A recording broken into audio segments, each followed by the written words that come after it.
En Turquie, le cas de Şule est devenu un symbole des violences faites aux femmes, un fléau souvent passé sous silence dans une société très patriarcale.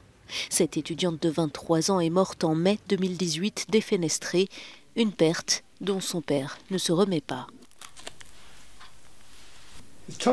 Elle est là, devant mes yeux, à chaque instant, chaque heure, chaque minute. Je l'aimais tellement. Şule étudiait à l'université d'Ankara. Elle travaillait pour financer ses études. Ce soir-là, elle était restée au bureau plus tard avec son patron et un ami à lui.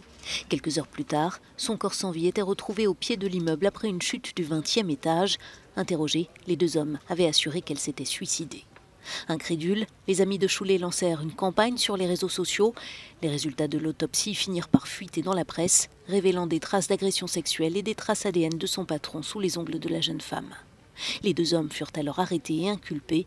Ils sont actuellement jugés. Si c'était un homme, la justice gérerait le dossier très différemment. Le résultat serait différent. Ce n'est pourtant pas une affaire très compliquée, c'est un meurtre. Si les violences faites aux femmes n'ont rien de nouveau en Turquie, le phénomène tend à s'aggraver. D'après les chiffres d'une ONG qui lutte pour mettre fin au féminicide, 440 femmes ont été tuées en Turquie l'an dernier par un homme de leur entourage, plus du double qu'en 2012. Dans ce pays très conservateur où le Premier ministre a dans le passé critiqué la façon de s'habiller de certaines femmes, des mesures ont pourtant été prises. Comme cette application lancée par la police pour que les femmes en danger puissent demander de l'aide. Des marches de femmes sont aussi régulièrement organisées. Cette militante de l'ONG « Nous allons mettre fin au féminicide » s'en félicite.